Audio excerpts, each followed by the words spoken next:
femme à ton travail, elle a 10 ans de plus que toi, même poste, ou presque. Son salaire, c'est le tien, à peine ajusté. Et elle est fatiguée comme toi. Sauf que elle, ça fait 10 ans de plus que ça dure. Elle est compétente, fiable, appréciée. Mais regarde-la bien, parce que si rien ne bouge, dans 10 ans, c'est toi. Je sais, ça pique, mais reste avec moi, parce que tout le monde te fait peur avec. Et si tu perdais ton emploi? Moi, ce qui m'inquiète pour toi, c'est autre chose. Ce n'est pas ce qui pourrait arriver à ton emploi, c'est ce qui est déjà là, dans ta vie aujourd'hui. Une seule paye qui porte tout, ta maison, ta famille, tes projets, ta tranquillité. Le plus dangereux, ce n'est pas de perdre ton emploi, c'est de dépendre de lui. Entièrement, pendant 30 ans, tout tient sur un fil. Et ce fil-là, ce n'est même pas toi qui le tiens. C'est ça qui m'inquiète, pas le reste. Et la bonne nouvelle, c'est que tu peux commencer à changer ça maintenant, calmement, sans rien quitter, avec ce que tu as déjà. C'est exactement ce qu'on va faire ensemble dans cette vidéo.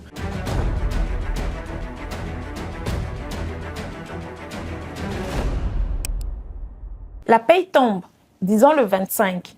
Et regarde ce qui se passe dans les 3 jours qui suivent. Le loyer part, l'épicerie part, la voiture, le téléphone, les enfants. Le 28, tu sais déjà ce qui reste. Et tu sais déjà que ce n'est pas grand-chose. Pourtant, officiellement, tu es en sécurité. C'est ce qu'on dit d'un emploi stable. Mais quand tu entends le mot restructuration dans un couloir, quand une collègue est partie du jour au lendemain, quand ton corps te rappelle que ce rythme-là, tu ne le tiendras pas éternellement. Il y a ce petit serment-là. Tu vois exactement ce dont je parle. Et je vais mettre des mots dessus. Tu n'as pas peur de manquer d'argent. Non, tu as peur de manquer d'argent en ayant travaillé toute ta vie. Ce n'est pas pareil, c'est pire. Alors, pourquoi tu n'as pas encore commencé à construire quelque chose à côté? Je vais te dire ce qu'on se raconte toutes. Moi, la première, à l'époque, on se dit, le jour où ça ira vraiment mal, je réagirai. On se dit, pour l'instant, ça tient. Et c'est humain. Tant que le toit ne coule pas, personne ne monte le réparer. Sauf qu'il y a un piège dans ce raisonnement. Le jour où tu seras obligé de réagir, ce sera juste le pire jour pour choisir. Regarde ce qui se passe ce jour-là. La paye s'arrête ou menace de s'arrêter. Alors, il faut que ça rentre vite. Et quand tu as peur, tu ne regardes plus les critères. Tu regardes la promesse. Résultat rapide, facile, commence ce soir. Et c'est exactement dans ces moments-là qu'on signe pour les mauvais modèles. Et les femmes qui signent ça ne sont pas naïves. Elles sont pressées. L'urgence leur a enlevé le droit de vérifier. Dépendre d'une seule paye, c'est un risque. Oui, mais vouloir en sortir de l'urgence, c'en est un deuxième, souvent pire que le premier, parce que le premier menace ta sécurité, mais le deuxième te coûte de l'argent, du temps et de la confiance. Et c'est pour ça que la sortie ne se joue pas le jour du problème, elle se joue maintenant, pendant que tout tient encore. Alors, regarde ta paye autrement. Ton CDI, ton emploi, c'est pas ton ennemi, ce n'est pas lui le problème. Le problème, c'est que tout repose sur lui. Parce que ce salaire, regarde ce qu'il te donne là aujourd'hui. Il paye la maison pendant que tu réfléchis. Il te laisse le droit d'apprendre sans paniquer. Il te donne la seule chose que l'urgence enlève, le temps de bien choisir. En fait, ton salaire, c'est lui qui te tient pendant que tu prépares la suite.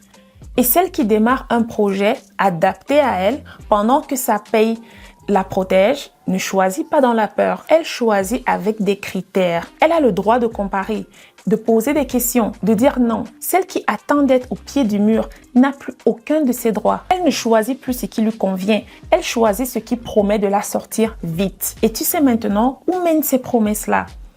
Et à partir de là, je veux que tu changes une seule chose. La question que tu te poses. Jusqu'ici, c'était « Est-ce que je tiendrais si ça s'arrêtait ?» Cette question-là, elle te serre le ventre et elle ne t'a jamais fait avancer d'un pas. La nouvelle question, c'est « Qu'est-ce que je démarre pendant que ça tient, pendant que mon CDI, mon emploi tient ?»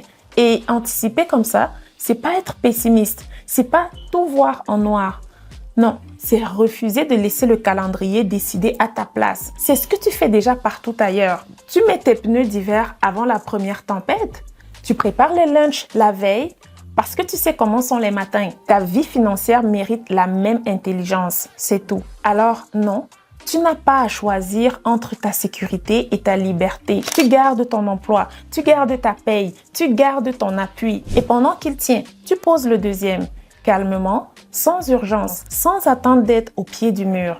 Et le deuxième appui, pour une salariée comme toi, ça peut être un vrai projet, un business à toi, mais choisi avec ta tête, pas avec ta peur. Un projet qui accepte tes soirées telles qu'elles sont, qui avance avec le temps que tu as, pas avec le temps que tu n'as pas. C'est ça la différence entre celle qui choisit maintenant et celle qui choisira au pied du mur. La femme de tout à l'heure, celle qui a 10 ans de plus que toi, son histoire n'est pas obligée d'être la tienne. Elle, personne ne lui a dit tout ça au bon moment. Toi, tu viens de l'entendre au bon moment. Dans 10 ans, tu peux être celle qui a 2 appuis. Et ce jour-là, une seule paye ne décidera plus de toute ta vie. Si ce que je viens de dire te parle, voici la prochaine étape. J'ai préparé une vidéo en accès libre. Elle te montre quel type de chemin permet à une salariée de se bâtir une deuxième source de revenus pendant que son salaire lui sert encore d'appui, calmement, avec des critères, sans te créer un deuxième emploi déguisé. Le lien est en description. Et surtout, ne la regarde pas le jour où tu seras au pied du mur. Regarde-la maintenant, pendant que tu peux encore choisir tranquillement. Si cette vidéo t'a aidé à voir ta situation autrement, laisse un pouce bleu et abonne-toi. On se voit dans la prochaine. Et d'ici là, prends soin de toi et de tout ce que tu construis.